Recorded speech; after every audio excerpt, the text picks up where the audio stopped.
Đánh lùi à?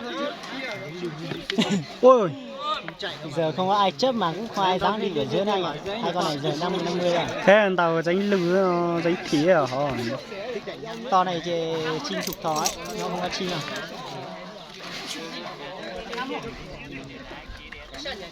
Cái là con dế. Xanh nhà là con vả nha. Xanh nhà vả mạnh lắm. To còn lâu to này.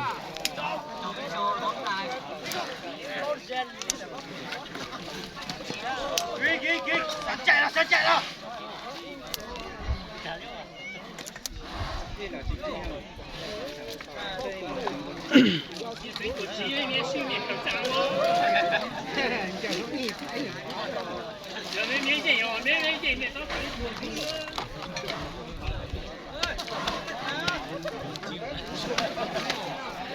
Chị chúa nhà bố cái tôi được à? Chị chúa cái gì bố tôi lùm mà tốt hả? Chung à, con này cũng đánh như này lâu rồi. Trong mình tuổi to thường to mà tuổi đánh phành nó này, có gì đâu mà tuổi tuổi gì như này là đâu đi à? Đây này. Có những cái nghe Nó một bát Ăn mình vả hả? nó sẽ nghe những mình trong cái Chớp máy anh. nó sẽ thấy những chai cho mama thế này. Không, bây giờ không chết rồi. bằng mày có ăn nữa không? To này à? Ông Thắng ông lấy trứng dài này. Ba bảo là Chưa có ăn nữa không? chuyến ăn đi. Thế ông tắt đi. Vào nhóm vào bát. Ra với đánh, Rồi đấy, bết thôi rồi. ra với đánh trong. Bác thấy rồi. Sáng lo tất cả. Đàn ơi, còn 500 này. Thắng ông đang lấy trứng dài kìa. Mẹ trong kia. Lại ra chim đấy. Nhà nó ở đây thì còn lâu nó mới chạy. Đúng rồi. Nhà chứ nhỉ? Đâu nó vẫn chạy chứ. Cứ đánh lâu lâu tí cho mấy ông xanh nước này cho ông mệt hết đi nào. Đang được một tiếng rồi. Cái nào bố đấy.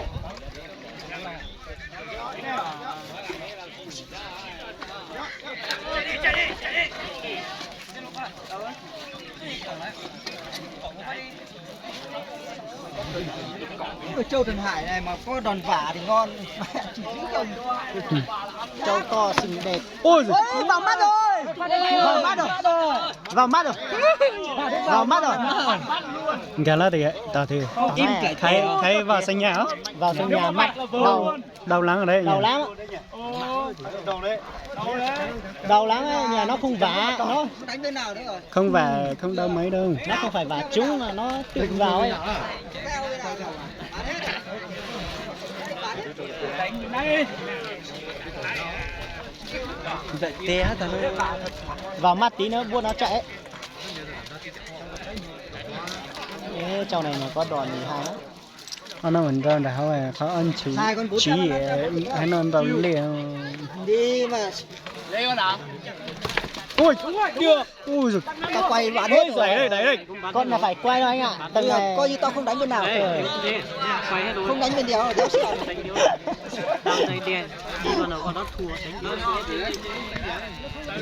Cho này 200, cho đồng viên 300 coi như không đánh nhìn nào. Không để tiền mua xăng về rồi, không lấy rồi. Ôi rồi.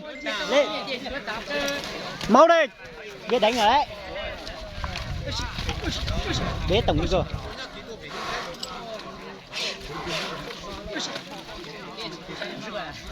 Rồi nhà con đi cái kia. Ôi rồi. Và mình cũng cá. Nhà vạn mình lắm.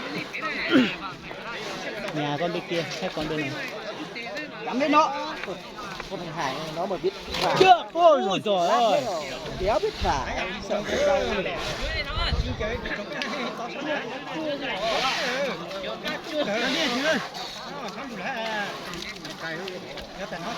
Thế con sừng dài còn chưa xích ra tí nào. Thực ra chưa bị bắt.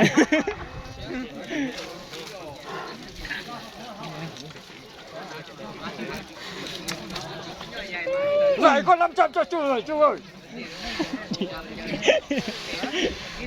Nó mà vả như vả đất ở nhà thì nó lại gò. 500 này. Chuyến năm gì? Ngắn 500 này, ngắn 500 này. Chuyến năm gì? Ngắn 500. Đây dài 500. Hả? Đây dài đấy. Bao nhiêu nhỉ? Ngắn 500 không ăn dài, không ăn chịu người. Xanh nước chứ mệt à. Nếu thằng nó tổng lực mà đánh mà xem.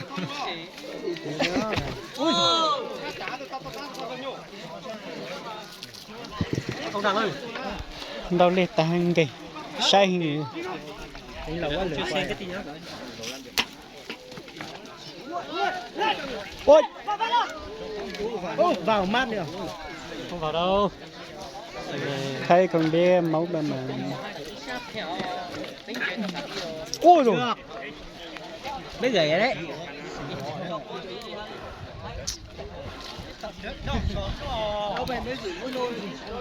Xiên nhá. Để đánh bên linh rồi. Đánh 2 con nữa thế. Bây giờ đéo biết đánh bên nào nữa. Nói thật bây giờ mình coi như không đánh một nghìn nào. Ngồi xem đấy. Thế rồi. Gì quay được đề số. Anh đi chớp sau quay được đề số như thế. Vững mất. Nếu con kia thắng anh vững mất. Tao bán cho đồng viên 300, mày 200 coi như là tao Bán nhưng mà đánh anh 1.000 nào nữa.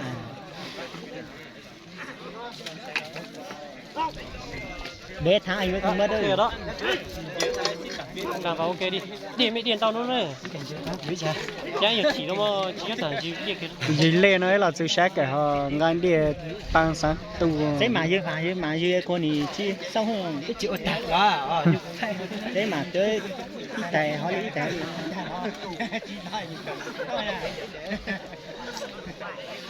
Đặt cam chỉ cái điết tôi điết là duy cái chân. Ôi rồi. Hai con được móc. Ui giời được. Được. Ôi rồi. Ôi vào mắt rồi. Vào mắt. Ôi rồi. Vả luôn đây. Ê vào tạ ly đấy.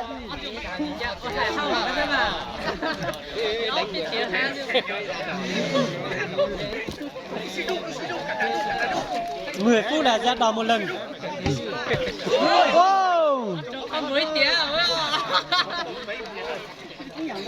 Ý dạng câu. Thì phải tốt thế hả? Khai sinh nhật vào.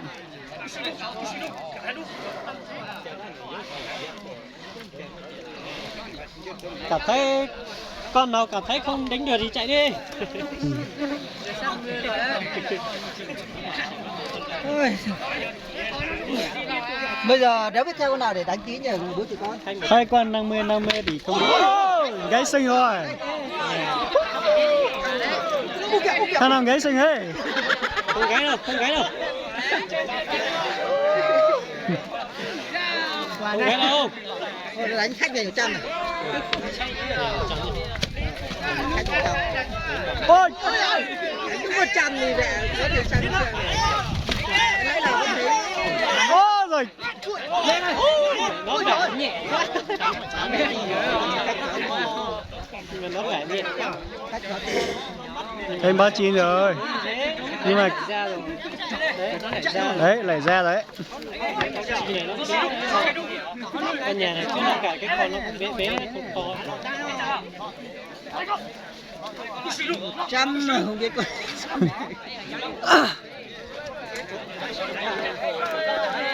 Nếu là con khác thì lại sừng này nó biết vả thì lác hết rồi. Đúng đấy. Cha biết vả cái này. Alo, anh ơi. Không biết vào một tí nào.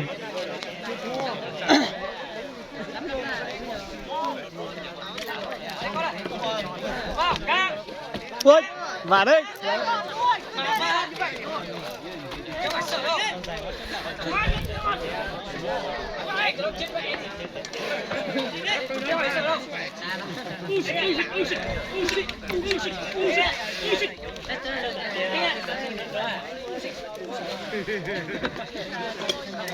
Có nhiều người tài rồi, trong khu của nó nhưng trong tạc nhau.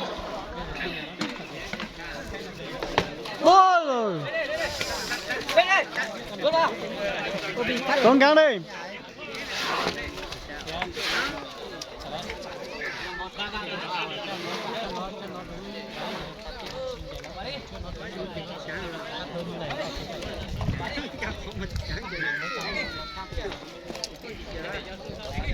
Chứ nó đánh con nào giờ đừng cái nơi giờ chỉ cứ tài lo chứ bà giờ tao nó mà giờ tao dây giờ tao nó mà giờ cho mình cho cứu tao ok rồi tao sừng cái thì thôi.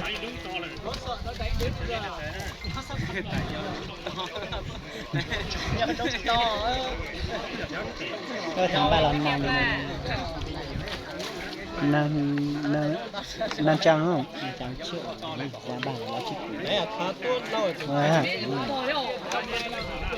ta chỉ đang đào giá nếu ta chỉ mới chọn nhé cô đó kho từ nhiều quan đóng vào chỉ của này nhiều sự đó là chỉ của Đó hay không? tại vì nói là tổng mình lau chỉ khởi nó không có nhiều mà lau là chỉ cần lau đàng hoàng nó ít là con chủ súng là lau chỉ số được được thả lùm bắt đầu lau ôi ô tuần phải cảm thấy không ăn được thì chạy đi. 50 chỉ bao tỷ ly hết rồi hả? Cái cho tao được xíu. Tao phải giao người ta chỉ làm chơi xuyên đó thì tao đâu phải chỉ ta thế này. Xong nó là chắc chắn mình chọn.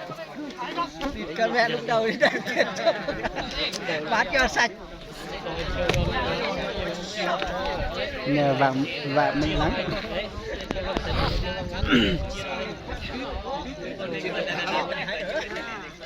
Ơn rau lì cái liều bao xì vả để còn kịp bùng lâu rồi vả đéo nhớ e rồi tại sao tiền nó này giờ ra đi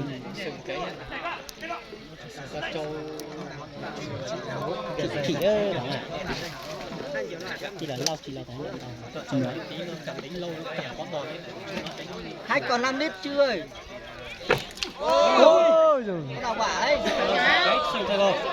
nhà bà mua nhà bà vỡ rồi sừng rồi Nó chỉ để ôi sân nhà vỡ đầu sưng rồi sân nhà vỡ đầu sưng rồi nó chỉ bể sang một tí rồi. nó sừng vỡ hả biết bà đéo nhỉ thì như này bà bốp bốp phải hay không nhỉ ôi rồi ôi rồi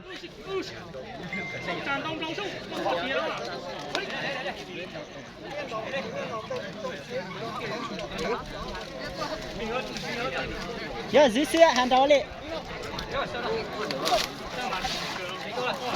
ôi rồi mau lại ôi ô vỡ đầu xương ôi mau hiểu gì nữa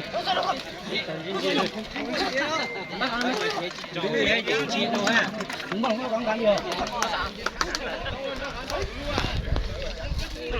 đâu thế này bó lên xe đây này thế này thì đỡ phải nghiện một tuần rồi 500 mày lại cho là này 200 cho viên 200 bây giờ đánh thêm 100 đánh 100 gì nơi cái gì đừng mà cho nhiều nữa nơi đâu bán lỗ lại chắc phải này đây nó bỏ 100 chưa 200 đây giờ có như đánh cứ 100 gì thì trời Yếu nào đi người nó tính lâu đến mà chụp phim à? Thằng nào coi tao đâu? là cái 60 rồi cái 60 à 60 phút rồi. cái này đánh lâu nhất trong đời đấy nhỉ 60 rồi. tháng đó lại chia là 38 phút mà 1 tiếng rồi.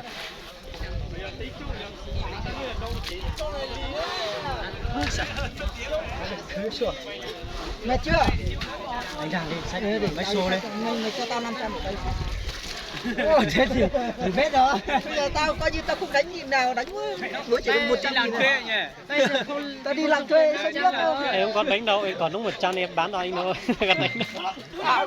đánh 100 nghìn ủa đây đấy Chi này đéo bao giờ chạy đâu mà. Cái này sư cái chuyện em đang đang chi giá thứ hả? Ta chín mo này, chín mo thì Lâu nhưng nó bên kia giờ trâu lâu đến đây cả đây là chỉ đang từ chỉ là chỉ đang từ người ta tỏ trâu à chết to chỉ mình nó là sinh phải cái này có nó trâu chọn gì lúc thế là xong đi tiểu coi chỉ là nông cả trên nông cái trâu nông đây chỉ tôi những cậu nó chỉ hết chi rồi. Nhà chi nó vẫn ta còn nói chỉ trâu nó nhưng chỉ máu nữa. có suốt điếu đâu mà chạy. Có to có suốt đâu. Vả được mấy cái sừng của nó đứa hết.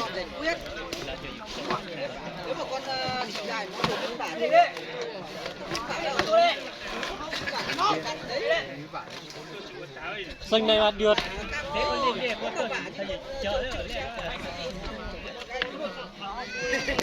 nó sợ con kia đâu anh đạt Nó phải đánh nhẹ nhàng như thế này để được xem lâu chứ. Đánh như này ai li ai ăn nơi. cái trung đầu ấy Cái trong đầu Lo trao chảo phanh gầu ơi. Đẩy cũng không biết đẩy. đúng rồi, kéo đi. Kéo buồn mỗi người một góc rồi mày đánh biết.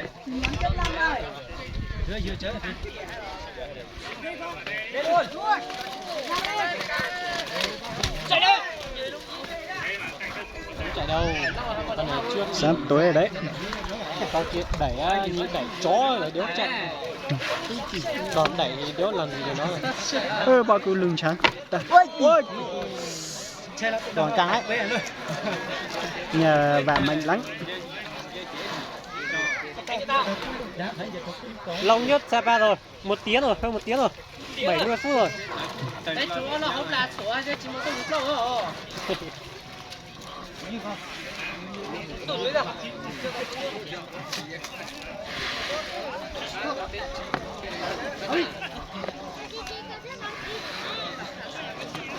Đấy rồi. Phải sao đâu?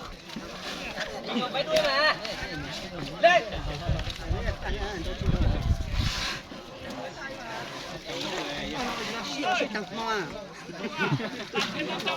Chịu.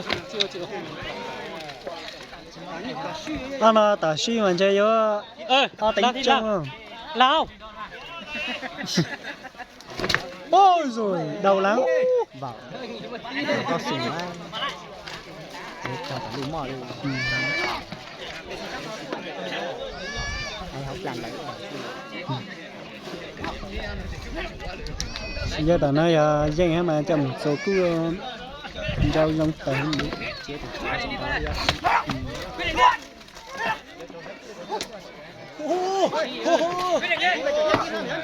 Ôi chỉ cứ tay ta Với đầu sừng. vé hết rồi. Ôi trời. Bế tổng lưng coi. Bế tổng lưng coi. Đúng rồi. Đúng rồi. Đi mẹ. Mình lắm. Đẩy đi. Đẩy đi. Vả. Mất chi đâu. Mất chi rồi. Mất chi đâu. Mất chi rồi.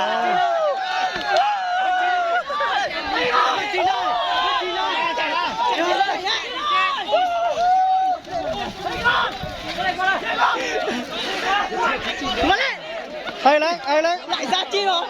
Lại ra đấy. đúng rồi Chị đẩy đây. Chạy ơi. đúng rồi đây luôn Mình hết rồi. lên luôn